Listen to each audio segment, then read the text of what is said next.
everybody, and welcome back to this episode of Not a Six Therapist. I'm your host, Neon. I'm a changing variety content creator. I do a bunch of different things. I make Twitch stuff. I do art stuff. I do this podcast. I do a whole handful of things. I want to throw a disclaimer out there that you shouldn't be listening to this unless you're 18, and if you are, make sure you have your parents' permission, or don't. I don't know, I can't stop you, but I am required to tell you that you shouldn't listen to this if you are not 18. Other disclaimers: we have a live chat whenever I record these things that can interact and ask questions and all that good stuff. And we will go over any questions they ask throughout the episode or at the end of the episode, depending on where it's going to be. I think this episode might be a little bit longer than the last one, because I have a lot to talk about. I did a little bit of research on this and got it ready to go.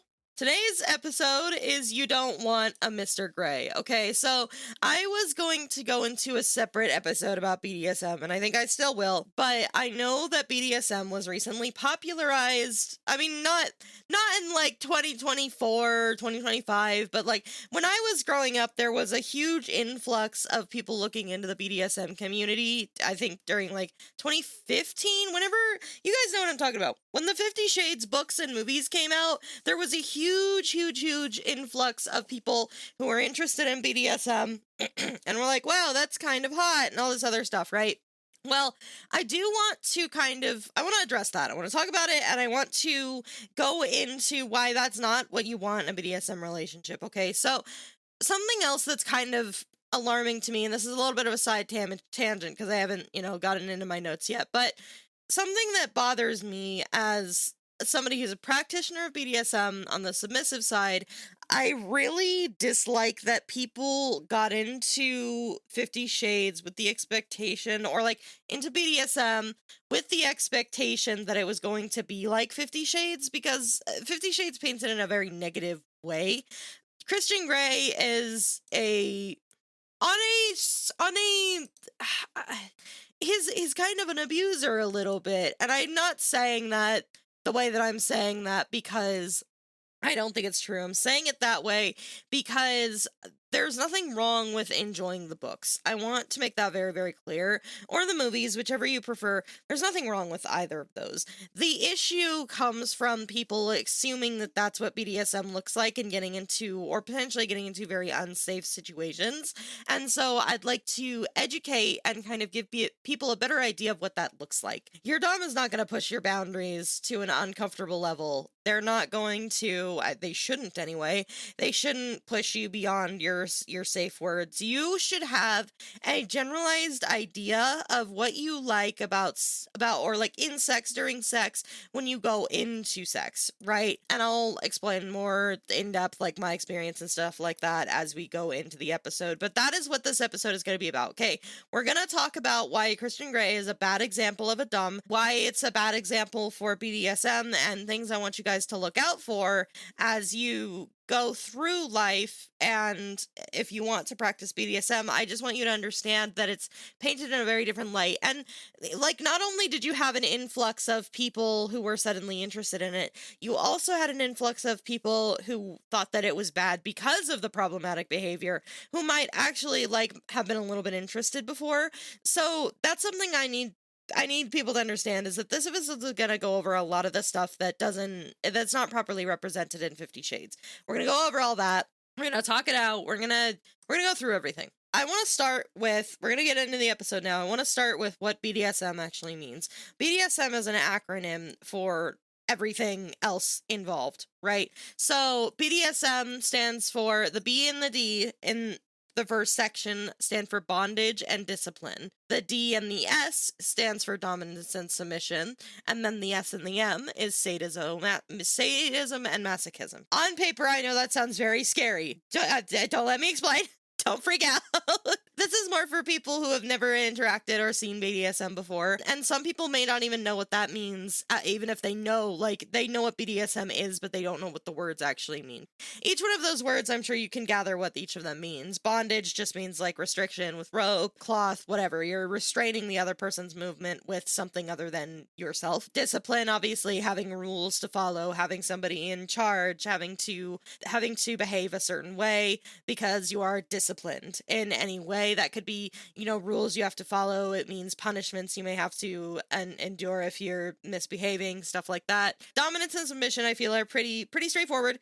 One of you is the dominant, one of you has the power in the scene, one of you has more power over the other in the scene, or even your arrangement if you have a more established thing going on with somebody. And then sadism and masochism. Sadism and masochism are the one that I really want to talk about, because I think that there's this misconception that sadism and masochism are bad things. Okay, they think there is a big misconception, this stigmatism, that if you're into those things, you're a bad person, right? It's not uncommon for people to associate it with, like, serial killers or horror movies or stuff like that, because it is framed in such a negative light. Those things just mean that you gain pleasure by receiving, for masochism, or giving, for sadism, pain. Again, remember that just because you get pleasure from something doesn't necessarily reflect anything else. You can be a masochist or a sadist and be willing to get that pleasure in a consensual space. And I think that's something that people often forget. They think of somebody who is being inflicted pain against their will, but if a sadist is with a masochist and the masochist is enjoying themselves and the sadist is enjoying themselves, then there's no issue there. That's all consensual. Everybody is aware of what's happening. Everybody's taking part in it and feeling good about it. So I want to break that stigma. I want everybody to understand that those words are not bad words. They don't mean anything bad. It's just a statement. It's a statement that somebody who enjoys receiving pain or giving pain is a masochist or sadist, respectively. Now that we have that out of the way, something else I want to headlight this episode with, and I'm going to really pound this home throughout this episode, okay? What I'm really going to pound home is BDSM is all about consent and educated decisions. I am consenting to letting you tie me up. I am consenting to letting you do whatever you want to do. I am consenting to letting you spank me. I'm consenting to spanking you. All those things, right? Everybody who is involved in a healthy BDSM relationship is doing it with consent. Again, this is something I'm going to be hammering home as I go throughout this episode, because we're going to talk about a lot of the problematic behaviors that Christian Grey exhibits and how it's bad, like how it's a bad concept or bad idealization of BDSM. And consent is the biggest issue in all of these. Consent is the biggest issue throughout his whole thing. I want you guys to keep that in mind as we go through this episode. And I also, like I said earlier, I want to iterate, there's nothing wrong with watching the show or watching the movies. There's all kinds of unethical writing that you can read on the internet and all this other stuff that is just as bad, if not worse, than what you find in 50 Shades of Grey. An example that I found is essentially like an orgy erotic novel where everybody involved was a sex slave. They didn't have any choice in the matter. There's nothing wrong with enjoying that kind of media as long as you're willing to understand that it is fictional media. And the fact that 50 Shades has started to bleed into the real world and bleed into real expectations, that's where we start to have the problem, right? For example, if you take like tentacle porn or something like that, tentacle porn is something that realistically would never happen. It's a fantasy. It's something that you don't, I mean, I'm sure I don't know. I don't even know how that would work. It's much less realistic to happen. And so if you're into that, then it's less harmful. Like, I don't know where you're gonna get any tentacles, and I don't know how you would even make that work and be comfortable, but yeah, it's a very different thing.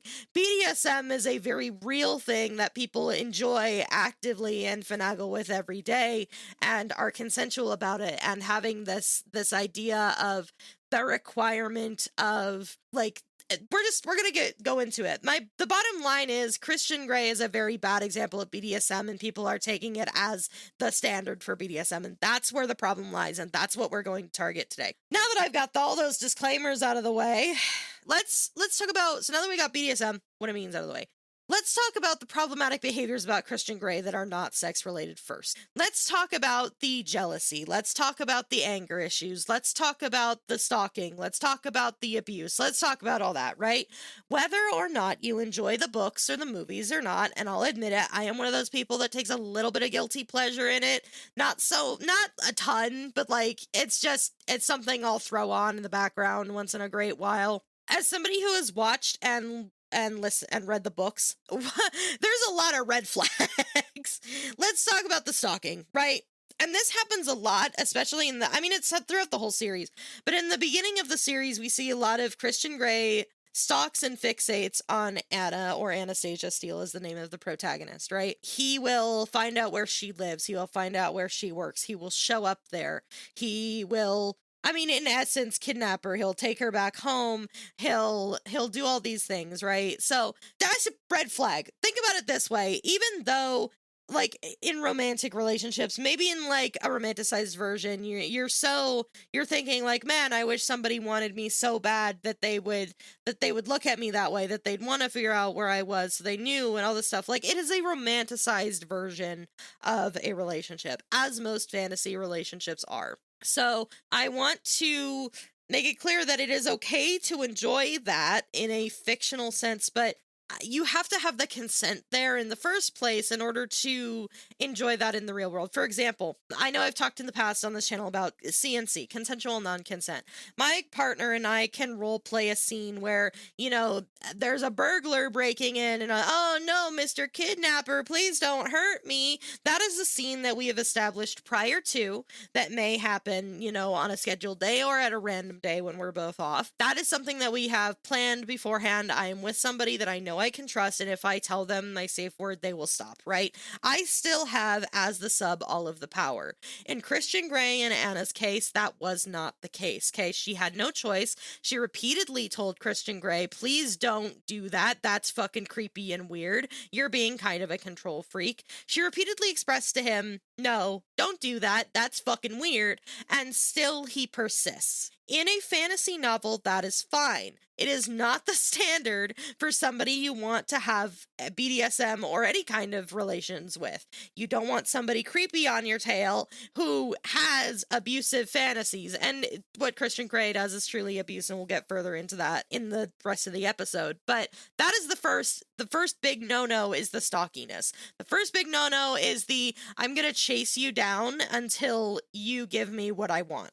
And again, on paper, super hot, super great. Not how BDSM actually works. That's the difference, and I'm going to really try to hammer that home for you guys, because I don't want you to think that you can't enjoy it, because if you do, that's great. But please understand that that's not the standard for BDSM, and if you are interested or you find some of the scenes arousing, please do your research, because there are certain scenes that are arousing. There are certain scenes that you might find hot or interesting, but please understand that you have to know what's good, healthy, and what's not, and the way that Christian handles his relationship with Anna is not.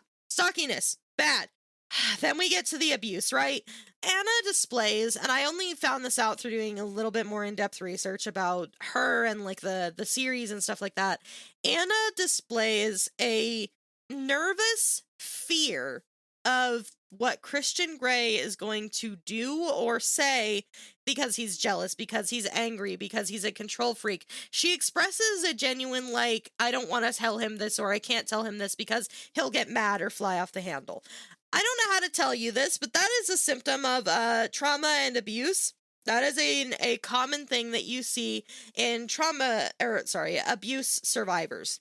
It's a little concerning. It's even more concerning that the characters in the book who are her friends talk about, like, are you okay? Are you safe? Are you in a good place? Anastasia at one point went off to a vacation with her mother because she needed to clear her head. A lot of shit had gone down. They'd gone into a fight, all this other stuff, right? So she went and she flew out to see her mother in the book. And At some point, after a couple days of staying there, Christian Grey shows up at her vacation mad because she took a vacation and didn't tell him about it. That's fucking weird. That's weird. That's weird in any relationship.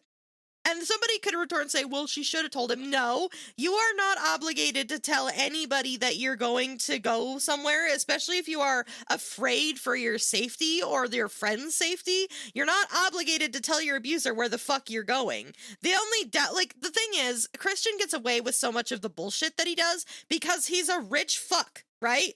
We know in the current state of the world of affairs today that rich fucks get away with a lot, and Christian Grey is no different. He can get away with fucking chasing her down, stalking her, flying out of state to go get her, to go find her and demand an answer after she fucking needs to get away and get some space from him. That's not healthy.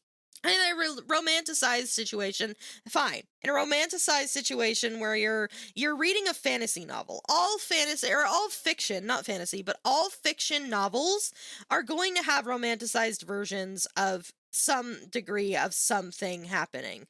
Like, you have all romance novels have that, like, the biggest example is like Enemies to Lovers. Enemies to Lovers is a hugely romanticized version of how you get into a relationship. That's fine.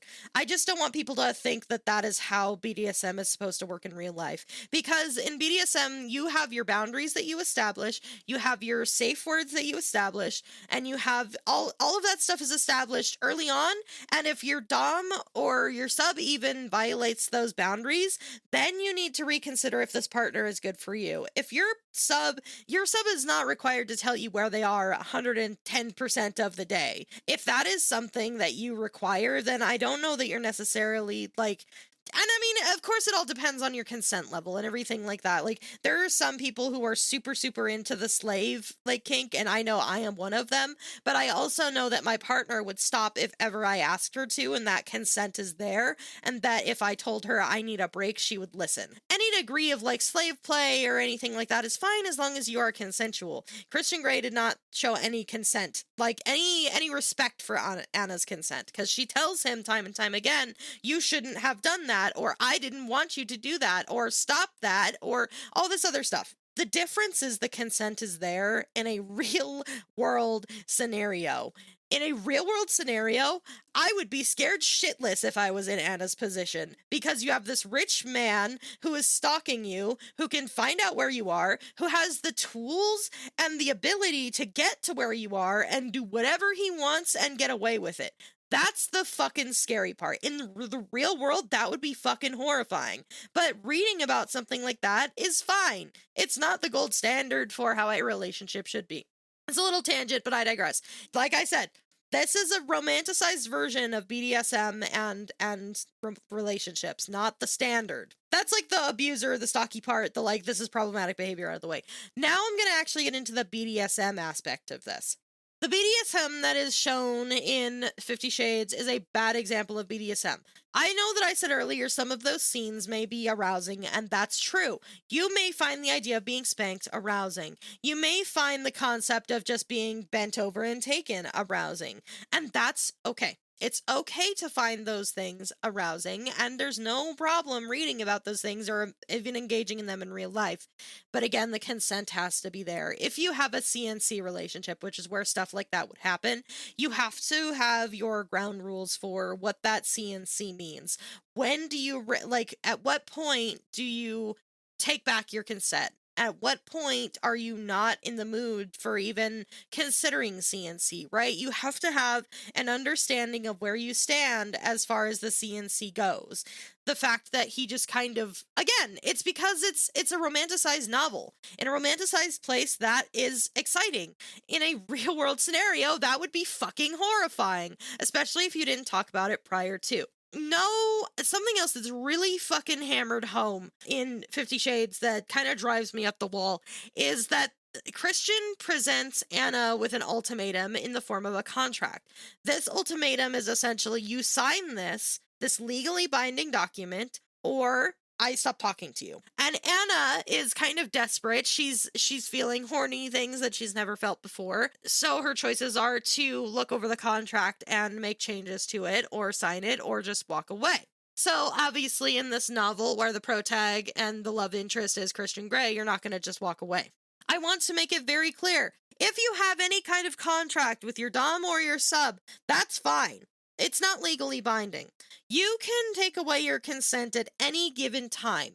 No contract is going to bind you to, well, you said I could do this in clause 4B, so fuck you and your safe words. Not how it works. Personally, I feel like the only reason you would ever have some kind of document like that is if you're super into slave play, and all it does is it's just like a piece of paper, right? It doesn't do anything. It's not legally binding. He uses that as an excuse for why he doesn't talk about his past relationships, or why other women haven't talked to him in his past relationships in the past. No contract that is for a BDSM is legally binding.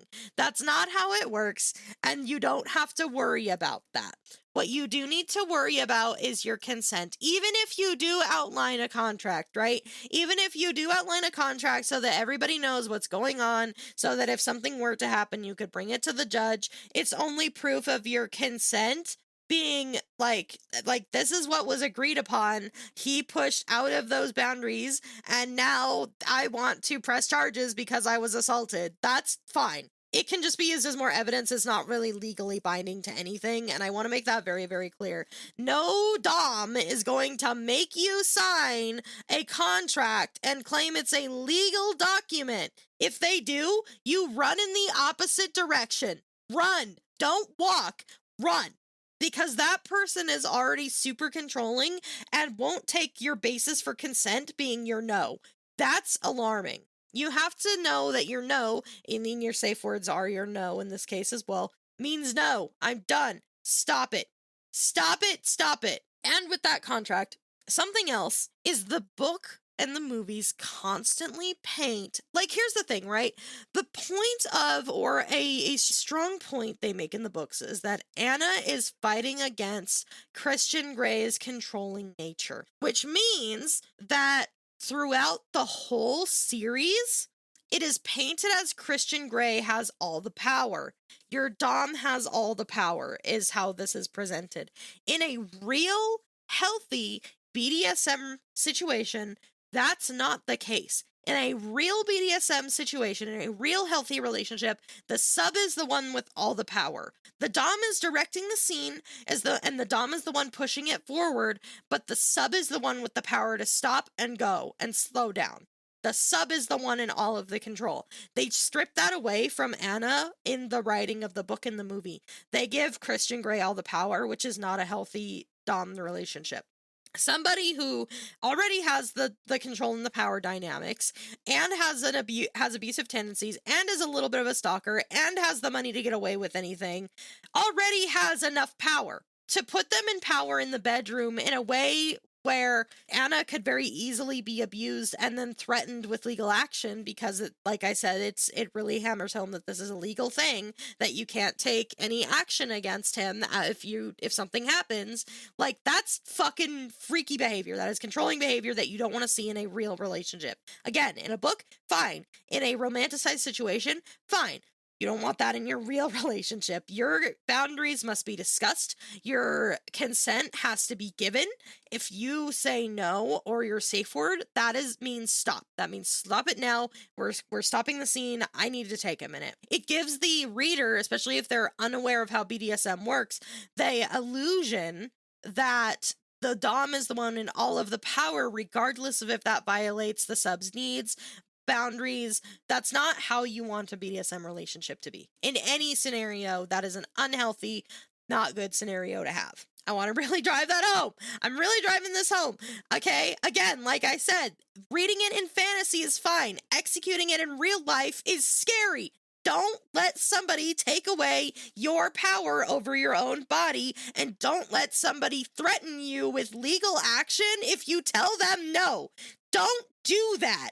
That's not safe, and that's not what a relationship in BDSM is supposed to look like. It's not safe. Keep an eye out for that shit. That is controlling behavior, and it's a big red flag.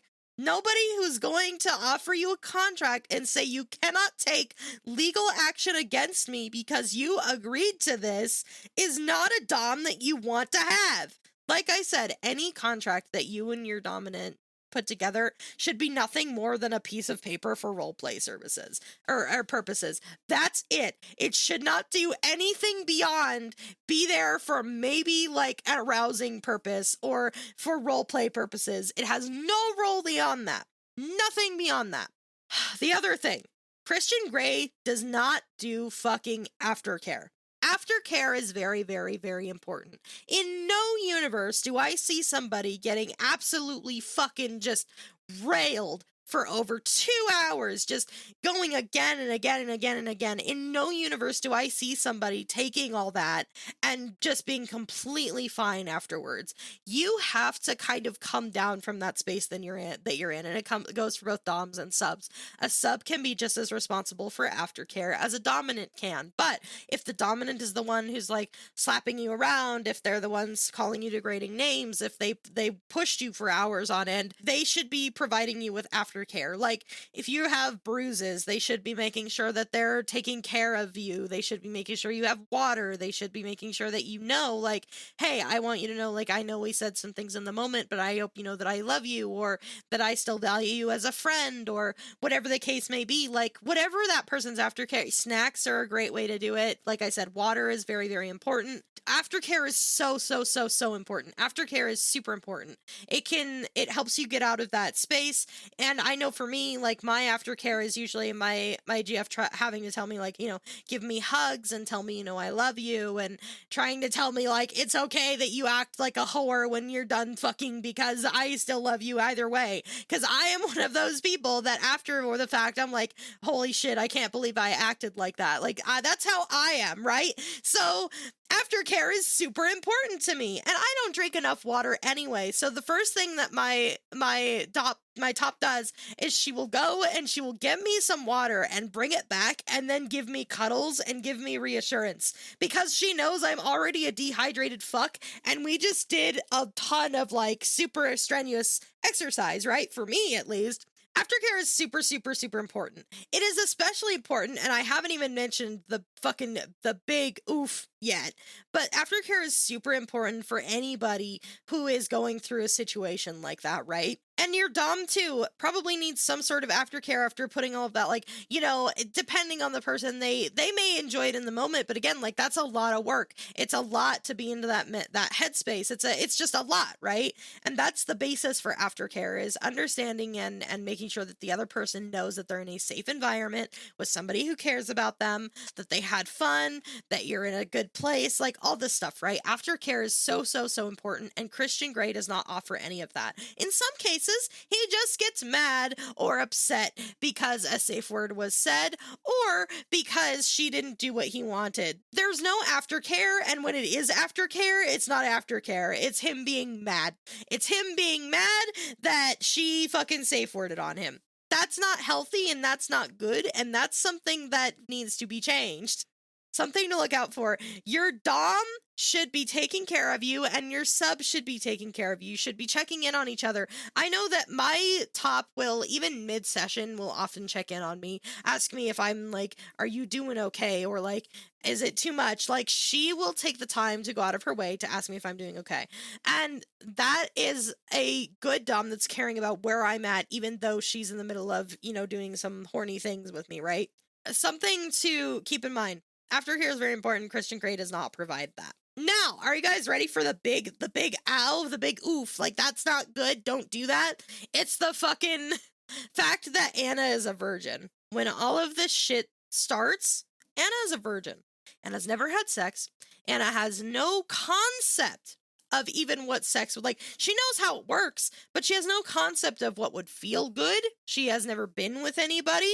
She's never experienced anything with another person, right? And I will use myself as an example, right? The first time I ever had sex, because I was a virgin when me and my partner met up for the first time. I'd never had any sex. I didn't know what I was doing. I have anxiety and I have autism, so I couldn't tell what that, like, I have a very hard time telling what is a go signal and what is not. And my partner was super, like, she took it slow. She didn't want to do anything until she got my explicit consent. And so when finally I was like, hey, you know, I've been kind of horny and I want to do things, she was like, okay, well, I was waiting on you, so let's fucking go, you know? Not to, like, making me feel bad, but, you know, letting me know that, okay, like, I wanted to wait until I heard you say you were ready. And so we went ahead, we did some sexy things, right? And she didn't involve any, like, slapping, she didn't involve anything. Like, she didn't take any kind of rougher stuff into the first scene that I'd ever done because she knew that I had never experienced any of that before. She wanted to make sure that I knew what I was comfortable with before we went any further. And then if I asked for something, she would ramp it up, right? Or if she knew that it was something that I would like, she would ramp it up, okay? Because my boundaries are very clear to her. She wants to have a very clear, like, when do I stop, right? Before she gets into anything more with me. And I've always said this, even at the start of the podcast, whenever you're doing anything when it comes to sex, you need to understand where your and the other person's boundaries and needs lie, right? If you have no basis for sex at all, you only have fantasies and romanticized versions of what sex could be, you're putting yourself in a lot of danger by just jumping straight into BDSM, especially with a man who has abusive tendencies. And you can say that, like, in the earlier fucking earlier pages of the book, he finds out that she's a virgin, and the first thing he does is take her back and have sex with her, which is, like, not great, I think, because it's legitimately just, you're a virgin, and she goes, yeah, and he's like, we're gonna fix that, and he takes her to the bedroom and just dicks her down, pretty much, which is not a healthy way to establish your baseline. You're already dealing with a man who's rough and didn't handle you gently when in your first time. You don't have a good basis of where you stand on sex in general. Again, if all you have is fantasies and idealizations and romanticized ideas of what things are, then you're going to have no idea how you handle them in real life. For example, I like being slapped around a lot. And to me, the concept of, like, being choked or, like, being bitten or all that stuff is, like, really, really arousing to me, right? But the first time that my partner actually bit me hard, I was like, stop it, that hurts, you know? So you have, just because things sound arousing or they look arousing does not necessarily mean that you can handle it. You have to work up to that point slowly. Start with, like, okay, do you like the slapping? Okay, maybe we can move up to using a paddle, or maybe we can move up to, like, in my case, I'm super, super tight. Can't handle more than one finger at a time a lot of the time. So in my case, I have to slowly build up to different sizes and stuff like that. So you have to have a basis for what you enjoy in some kind of sense. Like, when you touch yourself, like, is there anything that you like in particular? Is there anything that you've tried on your own? Stuff like that.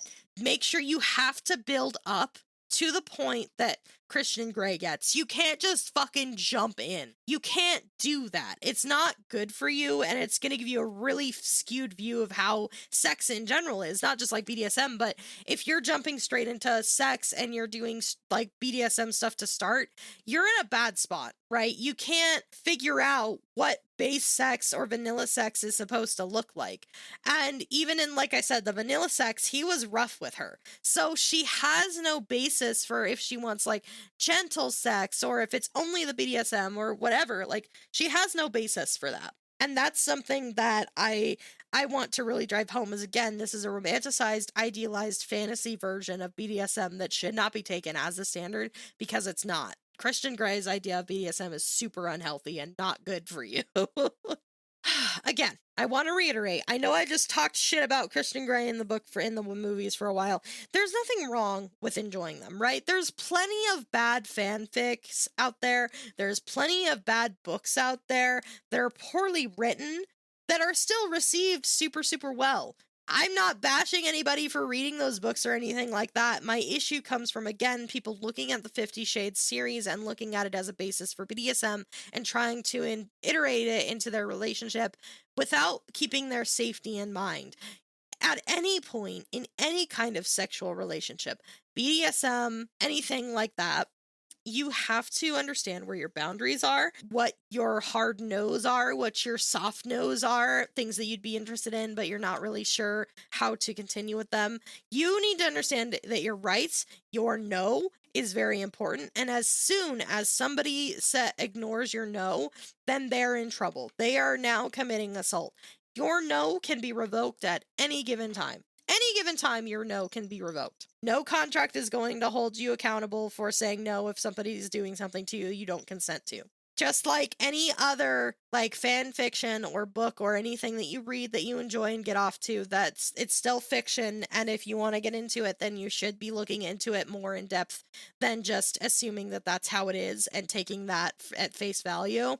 And I think that's true for anything. Romantic relationships, friendships, sexual relationships. Books are often written to be a romanticized, idealized version of all of those things. That's why we like reading about them. That's why romance novels are so popular. It's a fantasy. And it's important for you to understand where your rights stand and where your consent stands in that fantasy. There's nothing wrong with going and, like I said, role-playing a scene, like I gave the example before, the meme, Mr. Kidnapper, please don't hurt me. Like, there's nothing wrong with role-playing a scene where your partner is kidnapping you and then doing whatever they want with you. Nothing wrong with that. As long as they know what your consent, your safe word is, and you have the power to say no and stop the scene at any time, then you're okay. But you do have to have that consent, and you do have to have a decent understanding of where you as the sub stand in that relationship. And unfortunately, Anastasia is a very poor example of a sub, and Christian Grey is a very poor example of a dom. You need to understand where you stand, your rights, all that good stuff. So now that I'm done harping on 50 Shades, I also want to open up the conversation to chat if chat has any questions about anything that they want me to talk about or anything like that, while I go ahead and like give you my final thoughts on the 50 Shades and everything like that. Final notes, things I want to say. Make sure you are aware of your boundaries. Make sure you are aware of your right as the submissive, and make sure you are aware of your responsibilities as the dom. Talk to each other. Make sure you have a plan, be consensual, be safe, have fun. There's nothing wrong with reading 50 Shades. I enjoyed 50 Shades the first time I read it. I haven't had the chance to pick up a book in like 5 years because of my ADHD fucking ass. Can't sit still for one. But I remember enjoying it at the time. But I was also younger. Yeah, you know, feel free to enjoy that. Feel free to enjoy that. I know I was harping on this book and on the movies for a long time, this whole episode. But if you enjoy it, please feel free to keep reading it, keep enjoying the movies, keep enjoying all that stuff. Just remember that if you are going to get into BDSM, remember that that's not what it looks like. It's not what it looks like. It's not very healthy. Make sure you find somebody that's not a Christian Grey. You don't want a Mr. Grey. Sorry, but it's true. If that's going to be it, chat doesn't have any questions, I suppose we're going to wrap it up here. So thank you everybody so much for watching this live. If you were here live, if you're listening to the podcast in the future, thank you so much for continuing to support the podcast. It means a lot to me every single time to see people interested and intrigued and leaving comments. Like, comments are my favorite thing because it's like, oh my gosh, I'm happy to see people listening. So if you do have any questions for me or any topics you want me to address, I am going to leave the link to my Google form in the description of this episode. If you're watching it on YouTube, it'll be in the description down there as well. I also leave it in the summary or like the little description box of the podcast itself if you're interested. If you want to catch more of what I do on a daily basis, I stream every Tuesday through sometimes Friday every morning at 8 a.m. MST roughly. That kind of changes and bounces around a little bit, but yeah. And then if you want to catch up on what I'm doing when I'm not live and when I'm not streaming, feel free to follow me on Blue Sky or join my Discord. That's where I post most of my updates. And I will see you guys in the next episode next week. Bye-bye!